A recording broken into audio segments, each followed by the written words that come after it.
video, we want to talk about the actual curriculum that you would be placing in your scholars' e-learning environment.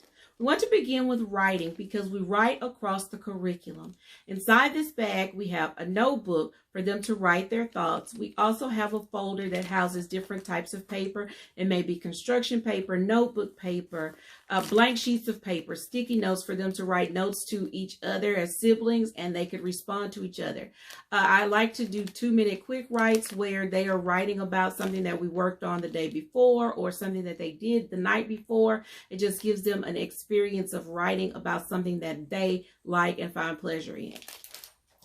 Next, we move on to reading. We want to read early in the morning because your scholar will be more alert, they will be more attentive to the things that you are working with them on, and they will comprehend better because they haven't had all of the other subjects yet to tire them out. Inside this bag, we have the library book that they will be checking out from the library. We have, for younger scholars, a word decoding card that helps them with strategies to decode and work on words. We also have highlighters and pencils in this bag so that they can write high frequency words and academic vocabulary that they will be needing, especially if they're in older grades. We want to make sure that they're working on that academic vocabulary. Inside this folder, you may, if they're older, house their passages that they may be given, things like that, that they may have to annotate on and return to school. We want those to be nice and neat. Next, we move on to social studies because reading and social studies can be so closely integrated.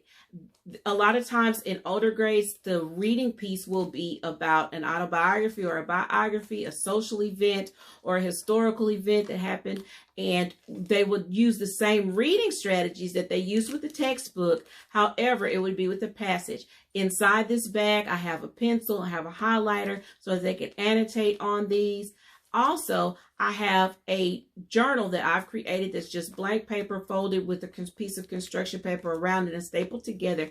If you're working with younger scholars, they may want to draw about something that you're working on, maybe the pledges or some historical event. The more that they write and draw, the better that they comprehend. So we want to make sure that we're having those in each curriculum subject. Also, I've color-coded this so that they know that everything that's green is for social studies. So they can look down quickly, pick up their notebook, pick up this folder, and they know that the green is for social studies.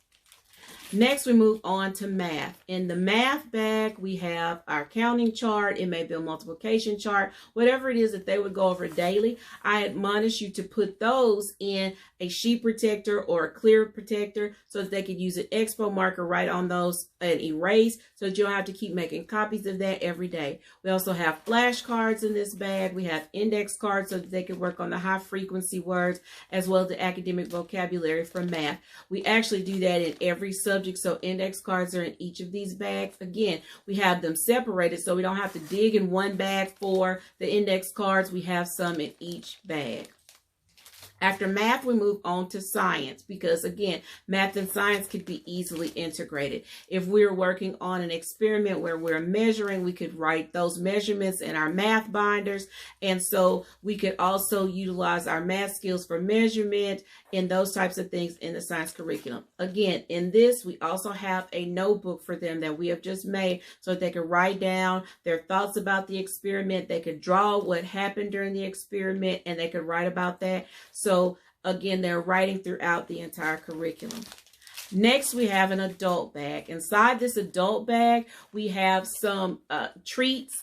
I'm not big on candies. Most teachers and educators do not give candies. So we have stickers, we have pencils, we have erasers, we have little bitty notepads, different things that your child may like. You may want to put those in there. We also have sticky notes for you to take notes for the educator so that if you need some additional supports, you have sticky notes in here to write and jot those down.